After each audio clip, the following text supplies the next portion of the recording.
Hi, my name is Colleen Johnson, and today I'm going to give a cultural speech on Singapore and how going green has affected their cultural lifestyle. Have you ever thought about how our ever-growing technology and wanting to advance could affect a cultural lifestyle? Well, I have, and that's why I decided to pick this topic, besides maybe wanting to take a trip here in the future.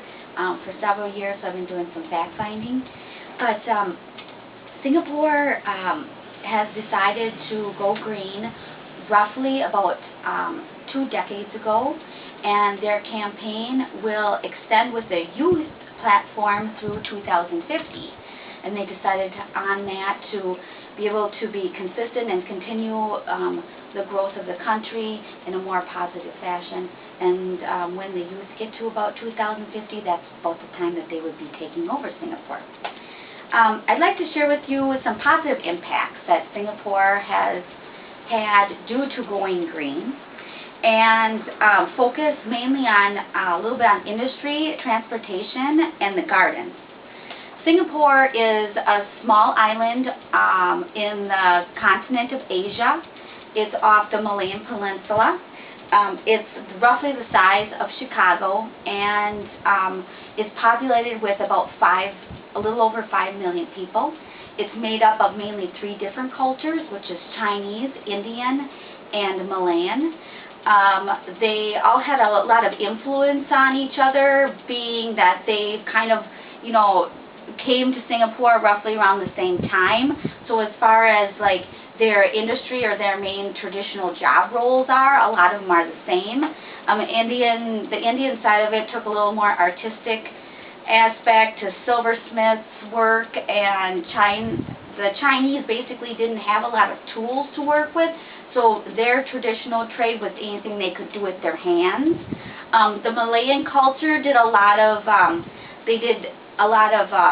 fishing, and they were building boats and doing that kind of stuff. There was a lot of piracy around that time, and the fishing was a big part of their survival back then.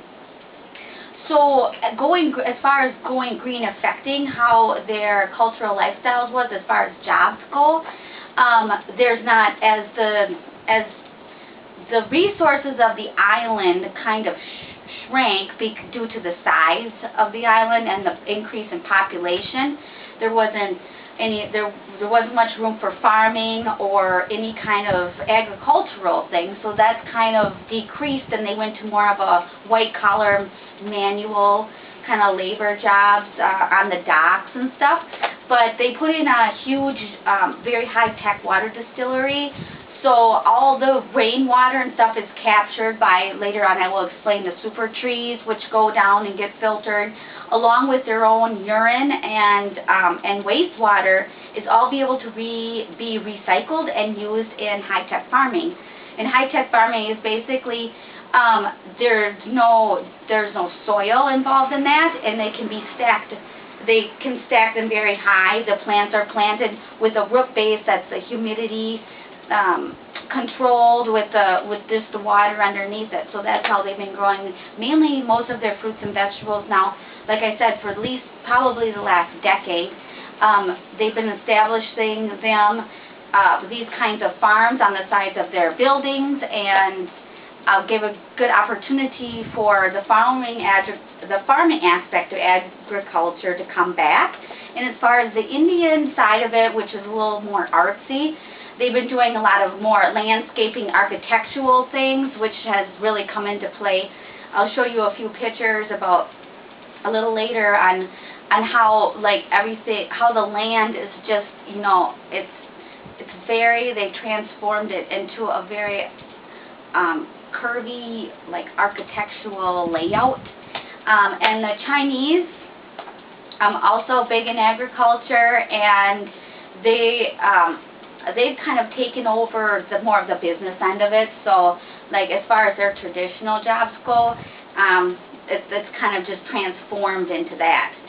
And next, as far as transportation, kind of went over that. The size of the country is really used up, so There's the big issue between bicycles and cars. Right now, as far as the law stands, if you're a bicyclist on the actual road, you don't have a right to be on the road or a right to be on the sidewalk. So there's a big debate on how to incorporate more bicycles, and that would be transforming actually the physical aspect of the road to give them lanes. They both feel like they have the main right-of-way. Traditionally, the Malayan people always they rode a lot of bikes, and then as like the business end of it picked up, I mean, China are kind of a fast-paced culture, and they want to get to work and use, so they're both having some tips on who should have the right-of-way, and but as the streets transform into a place where both bikes and cars can be together, I mean, it'll be just better for the going green. As far as like in the city and in all the gardens, there is biking. I mean, there's bike trails and everything. So there's some give and take there.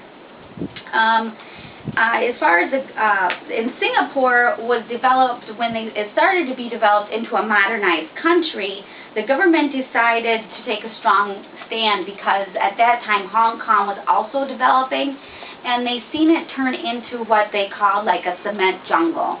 There wasn't any greenery. There was just all buildings, cement roads, and so they took a big view, and then they decided initially to like rename or nickname Singapore the Garden City. And as all the gardens start evolving, they changed the name of the project to the city and the garden, because they want it to seem like the city, the garden was always there, which it always was. They actually kept a couple rainforests, but so the city is actually inside the garden instead of just building a garden in the city.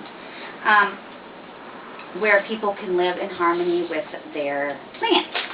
And I'd like to say they have like 6 main gardens there, but one is the historical garden, and that's what people can actually learn more about the culture from these, because they have one, that's for Malayan, that's for Chinese, that's for Indian, based on like the Indian garden, everything is made from environmental things, bark and stuff. Nothing is like made with, it's not man-made products. And they have like the traditional nutmeg. I mean, there was a big nutmeg farm there. They did the Indians traditionally had the coconut. They went up and got the coconut. They did the coconut collecting. There's stuff about that. The Chinese have different kinds of layouts and flowers and things that represent their culture. And then the Malayan had what they call a motif layout, which represented, and then a lot of medicine kind of plants, because they do a lot of stuff with medicine, natural healing herbs, and like they had the banana tree, which is actually, or the banana leaf, which actually is a tree, but it is actually a herb. So they kind of transformed that into the heritage garden, and gave each person, each visitor there, an opportunity to see where the culture came from, what their ideals are, and how they reincorporated that into the other City by the Bay gardens, because they have the north, the west, and the central one. So they really, as you go about the city, all the 3 different cultures are represented in that.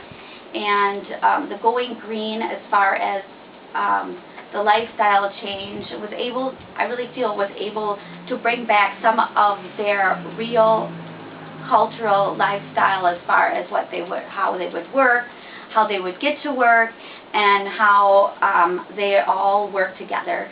And they use a metaphoric terminology that was stated in the 2011 Food Cultural World Encyclopedia.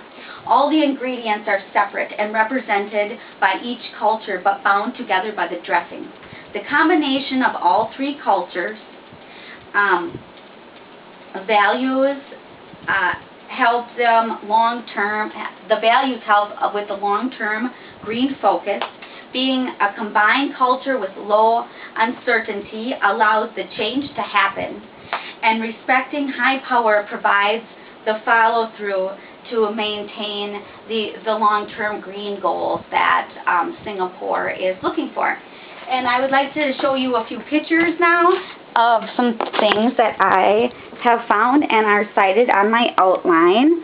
Here is just the basic overview of the Central and West Gardens. This is the Baroque salad that has symbolized Singapore. They have, this is a picture from the botanical. Overview of the super trees that collect the rainfall.